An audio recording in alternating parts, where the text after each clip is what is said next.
యాచనే వృత్తిగా జీవిస్తున్న రెండు కుటుంబాల్లోని పేద బాలల పరస్పర విరుద్ధ భావాల ఆలోచననే ఈ కథ. శ్రద్ధగా వింటారు కదూ. ఒక గుడి దగ్గర రెండు కుటుంబాలు ప్రతిరోజు యాచన చేస్తూ జీవిస్తూ ఉండేవి. ఒక కుటుంబంలో ప్రకాష్, రెండవ కుటుంబంలో రాజు బాలయాచకులుగా ఉండేవారు. మొదటి కుటుంబంలోని బాలుడు ప్రకాష్కు గుడి దగ్గర కూర్చోవడం, యాచించడం ఇష్టం ఉండేది కాదు. కానీ ప్రకాష్ తండ్రి మాత్రం కుటుంబం గడవాలంటే యాచించడం తప్పనిసరి అని ప్రతిరోజు కోపం చేస్తుండేవాడు. దైవాన్ని నమ్ముకున్న ఆ బాలుడు పని పట్ల గౌరవంతో కాలంతో పాటు ఆలోచనలు సాగగా అవమానాల పాలవుతూ అవకాశం కోసం ఎదురు చూస్తున్న అతని కళ్ళల్లో ఏదో ఆశ. రెండవ కుటుంబంలోని బాలుడు రాజుకు గుడి దగ్గర కూర్చోవడం, భక్తుల్ని యాచించడం చాలా ఇష్టంగా సంతోషంగా చేసేవాడు. రాజు ప్రతిరోజు వచ్చిన డబ్బును అతని తండ్రికి ఇవ్వగా అతని తండ్రి రాజును మెచ్చుకొని కొంత డబ్బు రాజుకి ఇచ్చి మిగిలిన ఇంటి ఖర్చులకు ఉపయోగించేవాడు.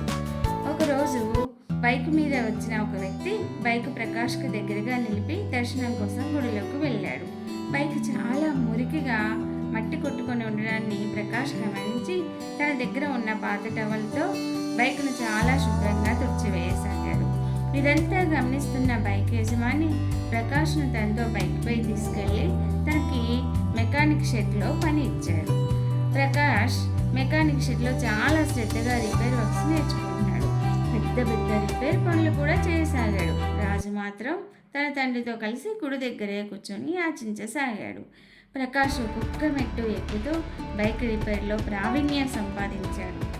రాజు మాత్రం అలాగే గుడి దగ్గర యాచించగా వచ్చిన డబ్బుతో తన తల్లిదండ్రులని సంతోషపెట్టసాగాడు. ఇలా కొన్ని సంవత్సరాలు గడిచిన తర్వాత ప్రకాష్ మెకానిక్ షెడ్కి ఓనర్ అయ్యాడు. సొంతగా బైక్ కొనుక్కొని తన పేరెంట్స్ని బైక్పై తీసుకెళ్తూ సంతోషంగా ఉన్నాడు. కానీ రాజు పెద్దవాడైనా కూడా గుడి మెట్ల దగ్గరే ఆగిపోయాడు. సహాయం కోసం ఎదురు చూస్తూ ఉన్నాడు.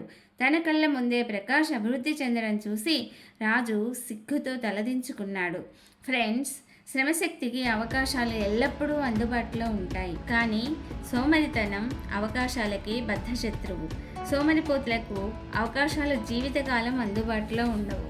పని పట్ల గౌరవం, శ్రద్ధ ఉంటే మనం జీవితంలో ఉన్నత స్థాయిలో ఉంటాం. ఒకరి వద్ద చేయి చాచడం కాదు, ఒకరికి సాయం చేసే స్థితిలో మనం ఎదగాలి. మరొక ఇంట్రెస్టింగ్ స్టోరీతో రేపు కలుద్దాం. Thank you friends. Thank you all.